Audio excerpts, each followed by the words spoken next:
Donc je suis Gaël Cos, je travaille au Conservatoire botanique national du bassin parisien, qui est donc un conservatoire qui est assis sur 4 régions, dont la région Centre-Val de Loire, la Bourgogne-Franche-Comté, mais seulement la partie Bourgogne.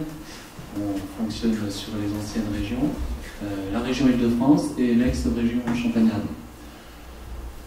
Nos missions principales sont la connaissance et la conservation de la flore et des habitats naturels. Et dans ce cadre-là, on s'intéresse particulièrement aux zones humides. On développe un certain nombre de programmes sur la qualification et la caractérisation des zones humides. Donc je vais vous présenter un petit peu comment on utilise l'approche végétation et la phytosociologie comme outil d'évaluation écologique et patrimoniale des zones humides du Morvan. Et ça fait le lien avec la présentation précédente, puisqu'on est vraiment aussi là dans des programmes de cartographie surfacique de zones humides, mais là basé non pas sur de la modélisation, mais sur du terrain. Donc une approche beaucoup plus chronophage, mais on verra, qu'on espère aussi précise. Alors, le cadre général. Donc, le Conservatoire botanique du bassin parisien a développé une méthode de cartographie des zones humides basée sur la végétation depuis 2011, sur l'ensemble du bassin amont de la Seine, en partenariat avec l'Agence de l'eau Seine-Normandie, sur sa direction territoriale Seine-Amont. Donc ça recouvre un certain nombre de régions naturelles, en partant du sud, donc vraiment l'amont du bassin, donc le bassin du Morvan, le massif du Morvan, et puis un certain nombre de plateaux calcaires du bassin parisien. On est vraiment sur une région de tête de bassin avec les sources des principales rivières, que ce soit l'Yonne, la Seine, bien entendu, le Loing, etc. Et donc vous voyez en rouge là sur la carte, ce sont les zones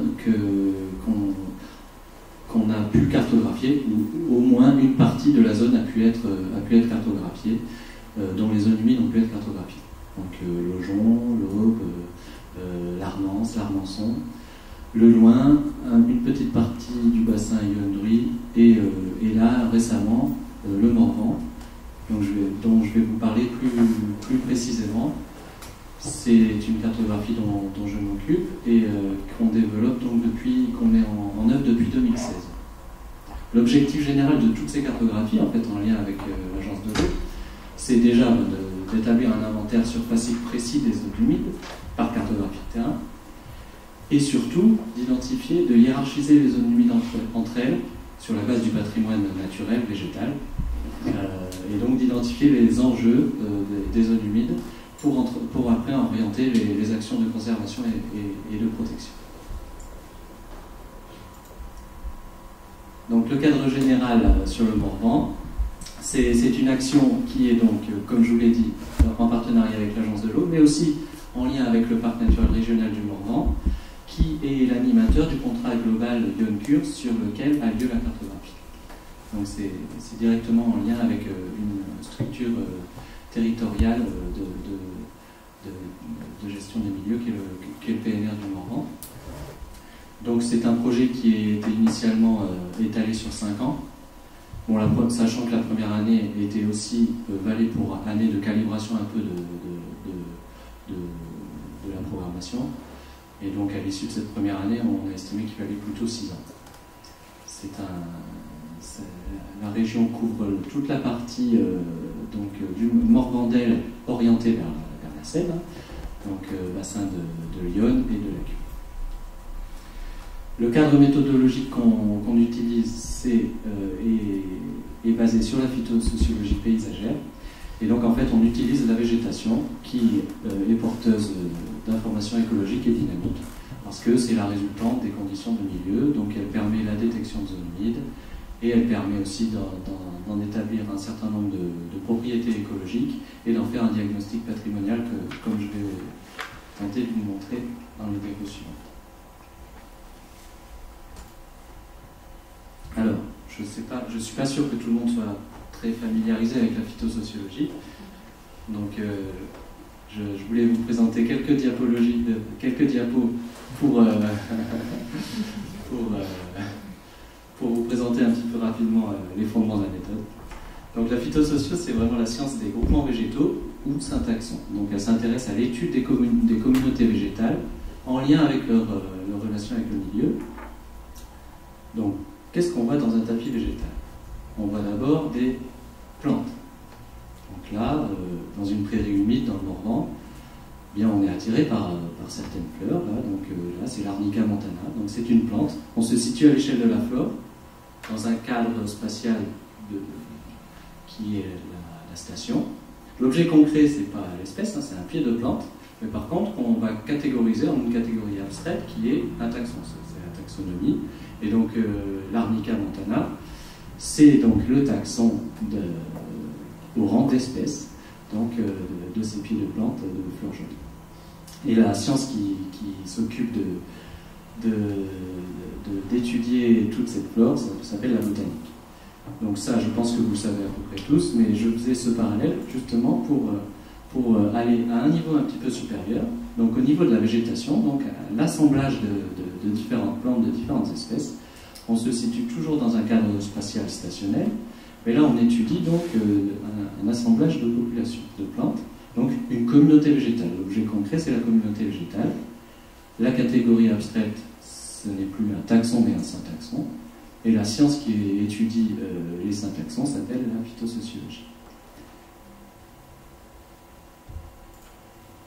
Le fondement méthodologique, le fondement d'études en fait phytosociologiques est basé sur le relevé phytosociologique. Donc sur une aire, sur une station qui est homogène d'un point de vue écologique et structural, on fait la liste de l'ensemble des espèces végétales présentes sur la station. Donc ça permet de caractériser la communauté végétale. Et en fait, après, en regroupant les relevés qui sont similaires entre eux, on arrive à mettre en évidence des grands types de communautés végétales qui ont plus de points communs que de divergences, en fait. Et ça permet de faire une typologie des groupements végétaux. Eh bien, à une échelle encore un petit peu plus grande, donc à l'échelle là, cette fois-ci, d'un élément de paysage, eh bien, on peut étudier non pas la communauté végétale, mais l'agencement des communautés végétales entre elles. Et donc ça, c'est la phytosociologie paysagère. Elle s'intéresse donc à l'étude des complexes de communautés végétales au sein d'éléments de paysage. Donc un élément, par exemple, la prairie du Morvan. Donc là, on a plusieurs communautés dans cette prairie. Et des communautés qui ont des liens, qui se juxtaposent, mais selon deux grands types de déterminisme. En fait, un déterminisme plutôt spatial, c'est-à-dire il y a une différence de conditions stationnaires, donc on utilise le préfixe géo, ou un déterminisme dynamique, parce que les végétations évoluent vers un climax quand elles ne sont pas régulièrement entretenues, donc régulièrement vers la forêt. Et donc il y a une succession de communautés végétales qui évoluent selon un gradient temporel. En fait. Donc il y a deux types de gradients qui permettent un petit peu de comprendre la juxtaposition de ces communautés végétales.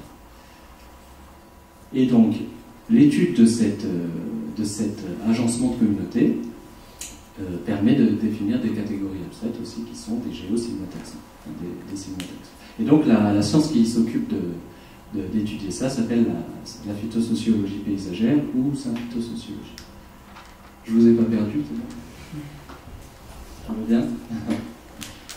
Bon, là c'était un peu théorique, maintenant on va passer aux pratiques avec un beau tableau. Non, mais là c'était juste pour faire le parallèle avec le relevé phytosociologique. En fait, on établit, pour caractériser un élément de paysage, on fait la liste des communautés végétales présentes. Donc en ligne, on a non plus des espèces, mais des associations végétales qui permettent de caractériser cet élément de paysage. Voilà. Alors concrètement, la méthode de cartographie qu'on utilise se base sur la phytosociologie paysagère. Donc on va tenter de délimiter au sein du paysage des petites unités paysagères qui auront une double homogénéité, une homogénéité physionomique, c'est-à-dire plutôt une physionomie forestière, ou plutôt une physionomie prairiale, plutôt une physionomie palustre, aquatique, etc. Et aussi une homogénéité macroécologique. Il faut qu'on soit dans le compartiment humide. Donc ça, c'est ce qui nous guide dans la délimitation de nos unités cartographiques. Donc en pratique, on va utiliser les fonds cartographiques classiques. En premier lieu, la carte topographique qui permet de lire la topographie. Et dans le Morvan, on a la chance d'avoir une région quand même avec un relief prononcé. Et finalement, toutes les concavités sont synonymes de zone humide dans ce genre de contexte. Donc ça nous aide bien dans la lecture du paysage. On utilise également les orthophotographies, où là, surtout dans le compartiment prairial, en forêt c'est beaucoup plus difficile, on arrive à avoir des marqueurs physionomiques de zone humide. Et on a aussi la chance d'avoir une enveloppe de prélocalisation. Donc malheureusement, ce n'est pas la vôtre, mais ça permet d'orienter quand même nos prospections, déjà d'établir des éléments dans notre programmation, pour savoir un petit peu la quantité de zones humides qu'on aura cartographiées, ça c'est important. Et puis après, de nous orienter concrètement sur le terrain pour aller cartographier plus précisément les zones humides. Et la première étape, une fois qu'on est sur le terrain, c'est de délimiter ces zones humides. Donc sur la base du prézonage, on va parcourir les unités paysagères et faire un contour beaucoup plus précis, donc cette fois-ci des zones humides. Donc ça c'est la première étape. On vérifie la pertinence du prézonage et surtout on la reprécise. Au 1/10 millième. Et après, une fois qu'on a délimité ces unités paysagères, on les caractérise en faisant la liste des végétations, des communautés végétales qui sont présentes. La liste se biquantifie, un peu comme le relevé phytosociologique. On utilise un coefficient d'abondance d'éléments pour associer donc à chaque communauté végétale présente. Et on donne des éléments sur un peu l'état de dégradation de chacune des communautés, dont on va se servir après plus tard dans l'analyse. Alors, je vais vous présenter les principaux résultats. Bon, déjà, le premier résultat, c'est dans l'inventaire des zones humides, dans l'inventaire cartographique des zones humides par rapport à ce qui existait. Naturellement, on gagne en précision, puisque c'est basé sur une approche terrain. Donc là, j'ai fait un petit croisement entre les enveloppes potentiellement humides et puis les zones humides avérées, terrain, qu'on a cartographié. Et c'est quand même un gain non négligeable. On a un gain d'environ 20% par rapport à la prélocalisation. Mais surtout, il y a aussi beaucoup d'erreurs de la prélocalisation. On s'était basé sur une approche multicritère un peu complexe. Il y avait de la modélisation, mais il y avait aussi de la photo-interprétation, de l'utilisation des données floristiques via les espèces végétales indicatrices de zones humides, etc. C'était toute une méthode assez complexe qui mélangeait plein de choses. Donc les sources d'erreurs sont multiples. Et donc on a estimé qu'elles étaient de l'ordre de plus d'un tiers d'erreurs, donc de zones potentiellement humides qui tombaient en dehors d'une zone effectivement humide. Mais surtout les principaux résultats, puisqu'ils nous intéressent particulièrement en tant que conservateur botanique, c'est tout l'apport de connaissances qu'il peut y avoir sur la biodiversité végétale. Donc le premier niveau, la flore. Le parcours systématique de ces zones humides permet d'engranger un nombre impressionnant de données et notamment la découverte de nombreuses stations d'espèces patrimoniales. Donc je vous en ai pris deux juste pour vous illustrer le propos. La crépite des marais, donc qui est une espèce protégée en Bourgogne, qui est très très rare, bien spécifique du Morvan. Avant la cartographie, on avait connaissance de 4 mailles 1.1, 4 mailles 5.5. Et à l'issue de la cartographie, on a quand même nettement progressé sur cette connaissance-là, donc avec la découverte de nombreuses stations. Mais ça, c'est vraiment lié au parcours systématique d'une enveloppe écologique qui lui est favorable. Donc c'est bien logique qu'on la retrouve. Une autre espèce, la prêle des bois, Equisetum sylvaticum, qui est également protégée et très rare en Bourgogne. On avait une seule localisation de présence avant la cartographie. Et après la cartographie, on a multiplié quand même les données par plus de 10. Donc c'est vraiment un apport de connaissances important sur cet aspect flore patrimonial, lié aux zones humides bien entendu. À un niveau plus élevé, cette fois-ci au niveau des communautés végétales, donc le deuxième niveau, Bien entendu. Déjà, on améliore énormément la connaissance typologique de la zone, en fait, parce que la zone, le Morvan bénéficiait déjà d'une connaissance des groupements végétaux assez intéressante, hein, et il avait fait l'objet d'études typologiques, mais avec un parcours de l'ensemble des zones humides, on a réussi à multiplier le nombre de types de communautés végétales par deux. Donc c'est quand même impressionnant sur des zones qu'on considérait comme relativement bien connues. Et puis bon, alors ne parlons pas du nombre de données, mais là c'était juste pour faire un parallèle avec finalement le nombre de données. Bien sûr on les multiplie puisqu'on acquiert, c'est quand même des campagnes basées sur des campagnes intensives de terrain, mais c'est plus sur les communautés qui sont très discrètes, donc peu surfaciques, qui peuvent être très intéressantes, notamment les communautés de sources, où là on avait très peu de données, et cette cartographie elle nous a permis d'acquérir énormément de données sur les communautés. On pourrait d'ailleurs réutiliser pour localiser les sources. Et le troisième niveau sur lequel on va s'attarder un petit peu plus, c'est le niveau des unités paysagères finalement. C'est le niveau fondamental de la méthode, puisque c'est le seul qui est délimité et représenté sur les cartes, hein, qui intègre finalement les deux autres niveaux, que sont les communautés végétales et la flore. Donc une unité paysagère, elle est caractérisée par une composition phytosociologique déterminée.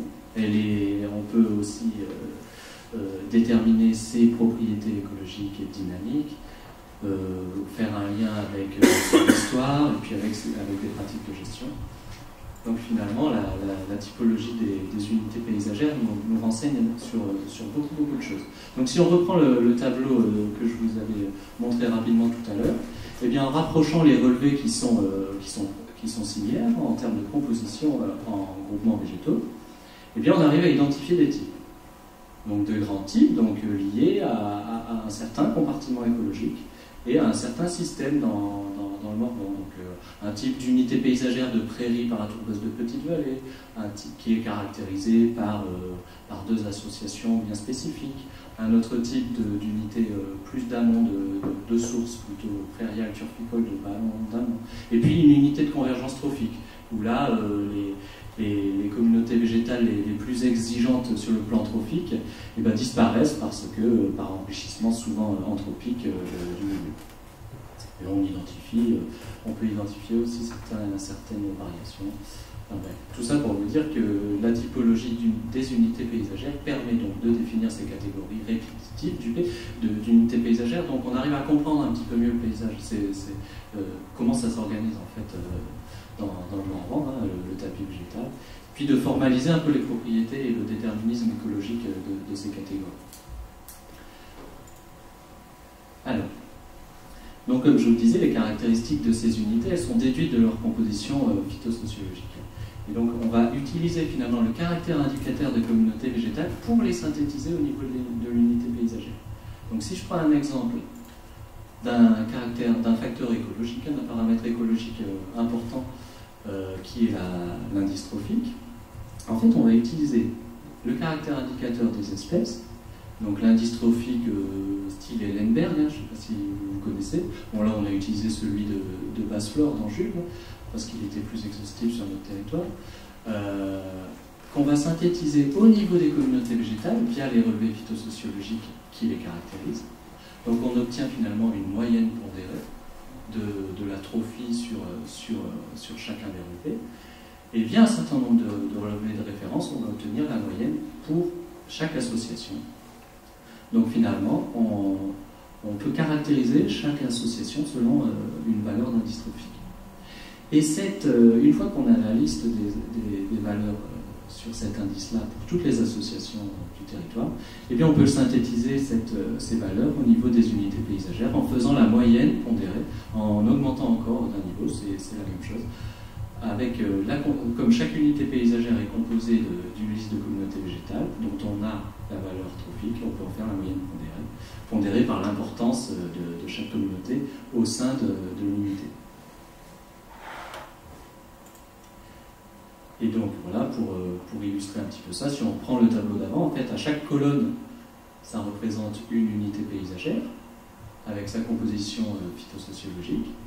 Et donc c'est la composition phytosociologique qui permet de calculer la valeur de l'indice trophique pour l'unité paysagère.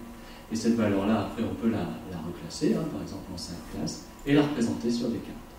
Donc voilà ce qui peut être extrait de ces cartes-là. Une carte d'indice trophique basée donc sur la bioindication de la végétation.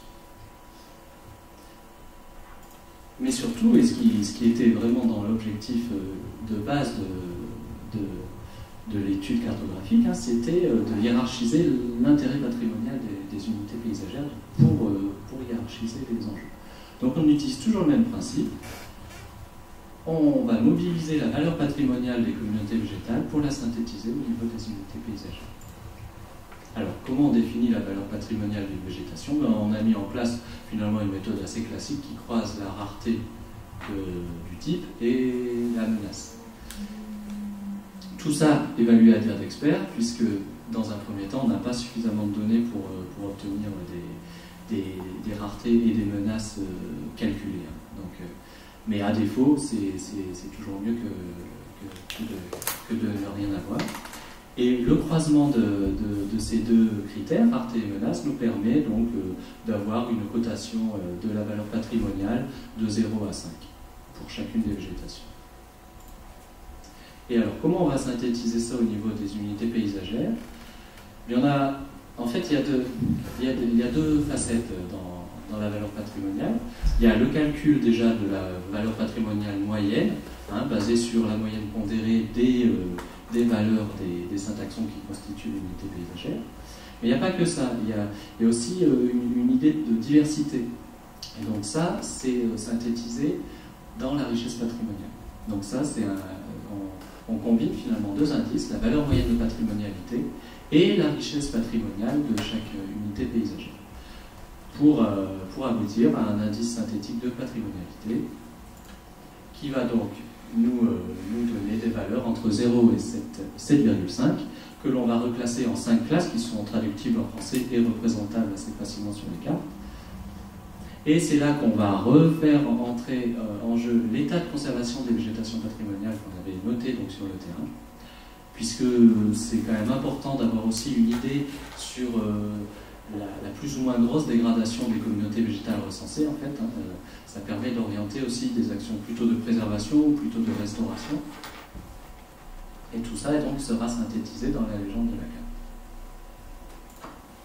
Donc voici un extrait. Donc finalement, on a l'ensemble des zones humides qui sont cartographiées avec un code couleur qui va du violet pour les plus patrimoniales au jaune pâle pour les moins patrimoniales. Et les livrables qu'on fournit à l'issue de ces cartographies sont de deux types. Donc on a bien entendu l'atlas en PDF des zones humides cartographiées. Donc là, sur les 2 ans, 2016-2017, on a cartographié à peu près 30 000 hectares de terrain, dont 3 400 hectares de zones humides, qu'on a restitué donc en 29 planches A3 au 1/15 millième.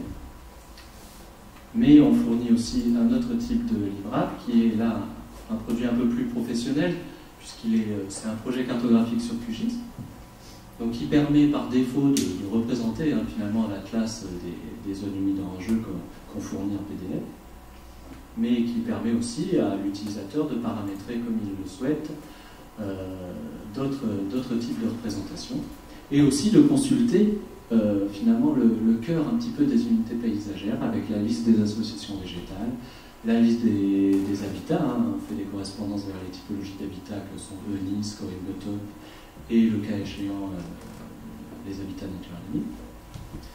Et voilà, comme je vous disais, ça permet aussi de faire des superpositions avec d'autres couches d'informations dont disposerait l'utilisateur, faire des cartes personnalisées, etc. Je vous remercie de votre attention.